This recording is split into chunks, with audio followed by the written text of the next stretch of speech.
Hello everyone. In this lecture, we will discuss about hashing. Very wonderful and important topic hashing is.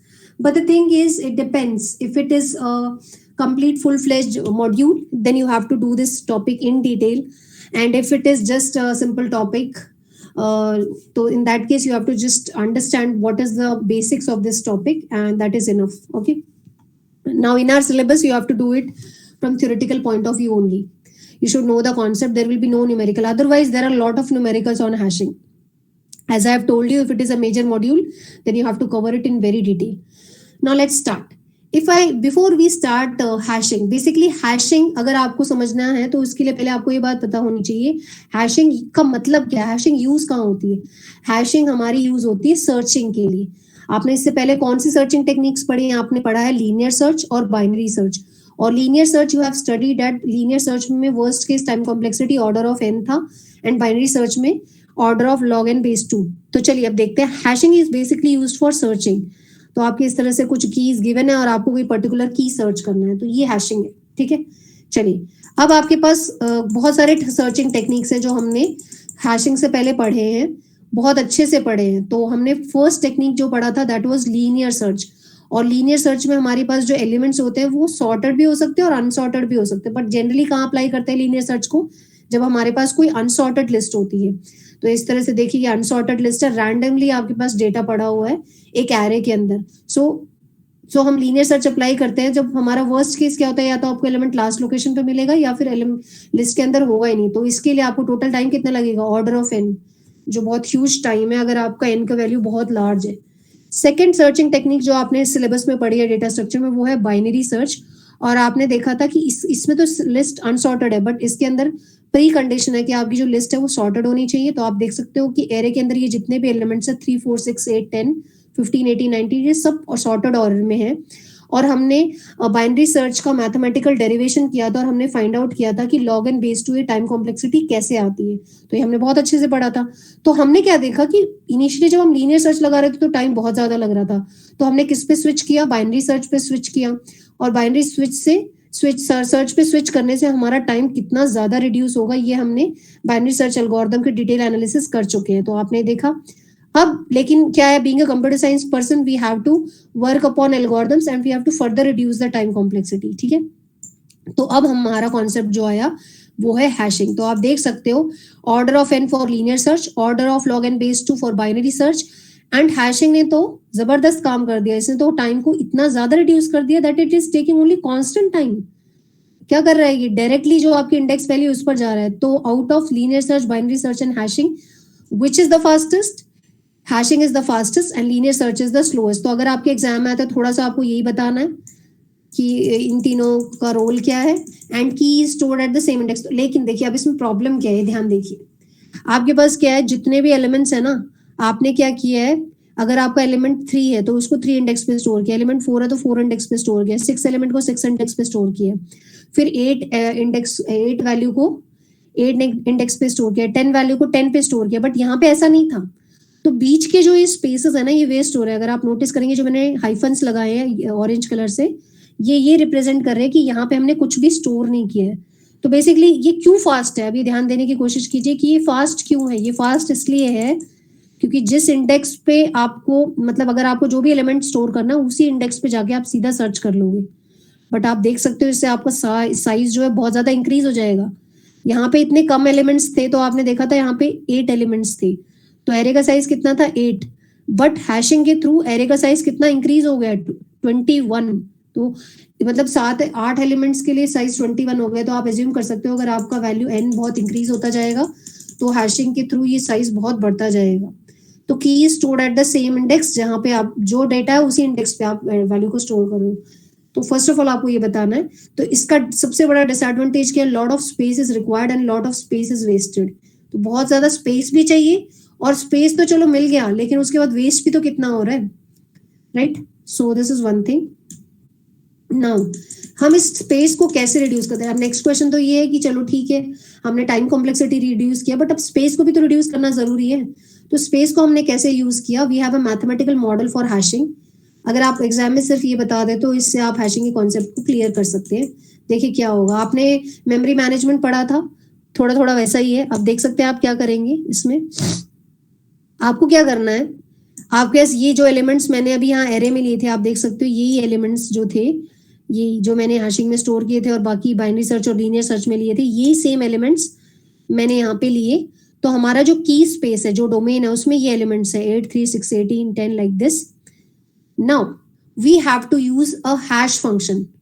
H is representing your hash function. तो कभी कभी exam में इस तरह से भी पूछ लेते हैं, हैशिंग नहीं पूछ रहे हैं, बोल रहे हैं हैश फंक्शन क्या होता है। तो अगर हैश फंक्शन पूछेंगे एग्जाम में तो आप बस ये डायग्राम बना देना और ये इस फंक्शन को थोड़ा सा एक्सप्लेन करके, ये hx जो है ना, इसको आपको एक्सप्लेन करना है।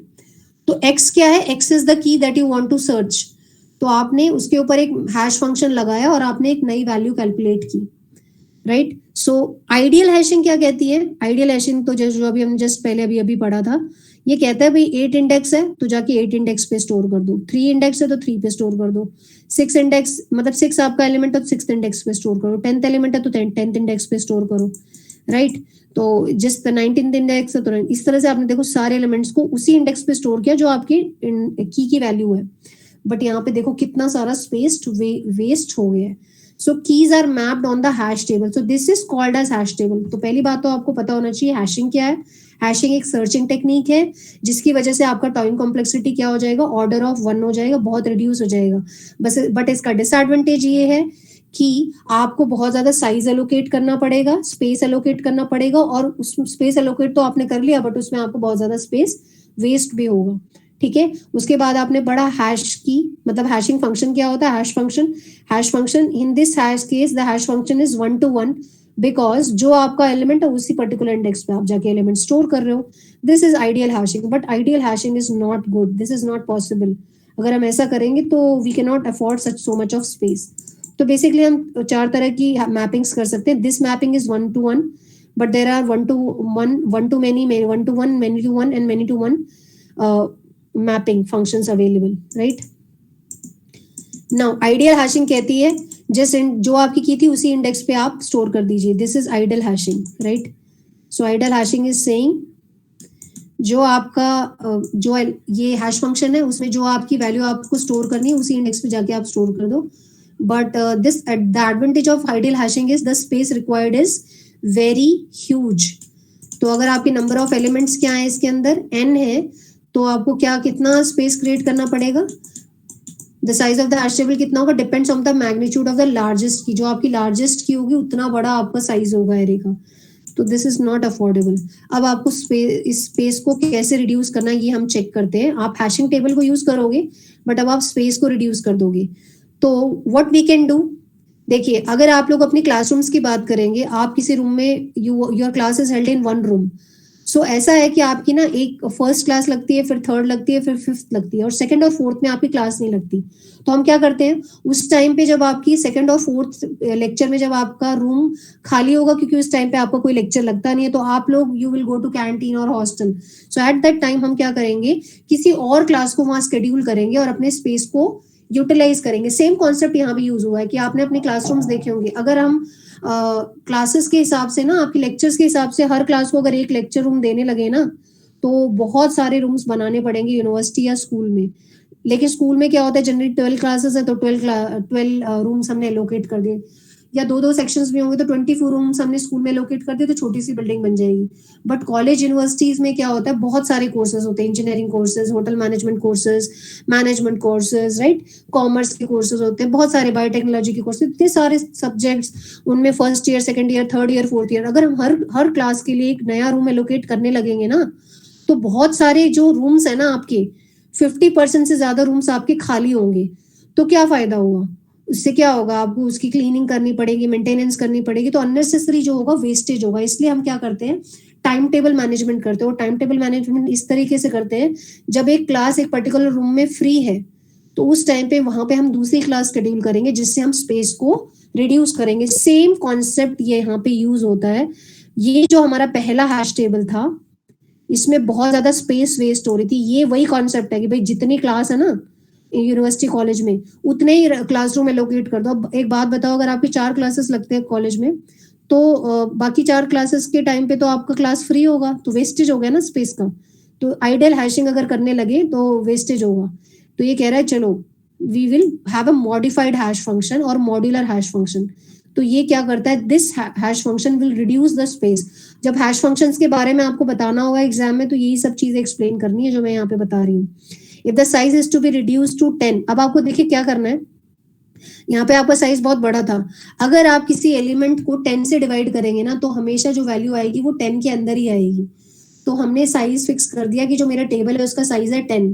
तो हर बार जब भी आप एक की को 10 से डिवाइड करोगे तो उसका रिमाइंडर, ये मॉडुलस फंक्शन है, ये रिमाइंडर कैलकुलेट करता है. देखो 17 को आपने 10, this is not 70 but this is 10 से डिवाइड किया तो 7 आएगा, 7 को 10 से डिवाइड किया तो भी 7 आएगा, 37 को 10 से डिवाइड करोगे तो भी 7 आएगा. या फिर आप कोई भी वैल्यू लीजिए, 47, 57, 157, 167, सब में 7 ही आपका रिमाइंडर आएगा. तो ये क्या कह रहा है कि 17 ने बोला because my reminder is 7 I will be allocated to this 7th location. तो अब ठीक है, चलो आपकी क्लास एक रूम में बैठी हुई है लेकिन अगले लेक्चर में दूसरी क्लास को उस रूम में बैठना है, तब तो कोई प्रॉब्लम नहीं है. बट ऐसा हो कभी कि आपका कोई एक्स्ट्रा लेक्चर लग जाए तो आपको वही क्लासरूम आपको एलोकेटेड है बट उस क्लासरूम में सेकंड लेक्चर में कोई और क्लास बैठी हुई है और आपका वो फ्री था और आपने उसी क्लास में जब आप वापस आओगे तो there will be a fight कि अरे वो कहेंगे नहीं ये मेरी क्लास है, आप लोग हो गए मेरी क्लास है. तो आप लोग दोनों क्लासेस के बीच में क्या हो जाएगा, एक कोलिजन हो जाएगा. क्यों? क्योंकि 17 बोल रहा है मैं भी 7th लोकेशन पे आऊंगा, 7 बोल रहा है मैं भी यहाँ आऊंगा और 37 कह रहा है मैं भी यहाँ आऊंगा. सो जब सब यहीं पर आके मतलब अपनी इंफॉर्मेशन स्टोर करना चाहेंगे तो there will be a concept that is called as collision. तो कोलिजन अराइज हो, कोलिजन मीन्स लड़ाई हो जाएगी उनके बीच में कि I have to come here. तो अब कोलिजन कैसे रिड्यूस करें? अब नया क्वेश्चन क्या है, देखो हम हर चीज रिड्यूस करने आइडल हैशिंग से पहले हमने पहले हमने क्या किया, सबसे पहले देखो पहले हमने टाइम कॉम्प्लेक्सिटी को n से log n रिड्यूस किया, log n से फिर ऑर्डर ऑफ 1 रिड्यूस किया. चलो रिड्यूस कर दिया, पर रिड्यूस करने पे प्रॉब्लम क्या हुआ, यहाँ स्पेस वेस्ट हो रही है. अब यहाँ पे अगर हम आइडियल हैशिंग यूज करेंगे तो क्या हो रहा है, बहुत सारा स्पेस वेस्ट हो रहा है. अब इसको रिड्यूस करने गए तो हमने क्या किया, एक मॉडिफाइड हैश फंक्शन निकाला, मॉड्यूलर हैश फंक्शन डेवलप किया. बट ये हैश फंक्शन रिड्यूस करने पे क्या हो रहा है, एक पर्टिकुलर लोकेशन पे एक से ज्यादा की कह रही है मैं भी यहीं आकर अपना इंफॉर्मेशन स्टोर करूँ. 17, 7, 37 and so more, so many information, so many key values want to be stored at this location. तो इससे क्या प्रॉब्लम आएगी, कोलिजन. चलो अब कोलिजन भी आ गया. अब कोलिजन को भी रिड्यूस करने के लिए हमारे पास बहुत सारी टेक्निक्स है. तो how to reduce collision? If the hash function is many to one, it will lead to collision. This is called as many to one. I hope it is very clear all of you. Why it is called as, this modular function is called as many to one because बहुत सारे keys, many keys are going to map at one location. That is why many to one. Please be careful and mention the same in the exam. So अगर hash function many to one होगा तो क्या होगा, collision होगा. और उसको reduce करने के लिए हमारे पास बहुत सारी techniques होती हैं. We have open hashing technique and close hashing technique. Open hashing technique means beyond the hash table will consume extra space. मतलब hash table से अब हमारा अकेले काम नहीं चलेगा. We have to introduce more space into the data structure. और close hashing क्या कह रहा है, नहीं भाई आपके पास सिर्फ hash table ही है, आप इसी स्पेस को यूज करके अपना डेटा को स्टोर करो. तो ओपन मतलब एक्स्ट्रा और क्लोज मतलब जितना मिल गया आप उसी में यूटिलाइजेशन करो.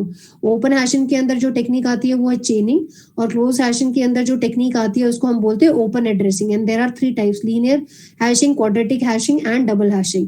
And I think this is enough for your exam क्योंकि हम इसको न्यूमेरिकल पॉइंट ऑफ व्यू से कवर नहीं कर रहे हैं.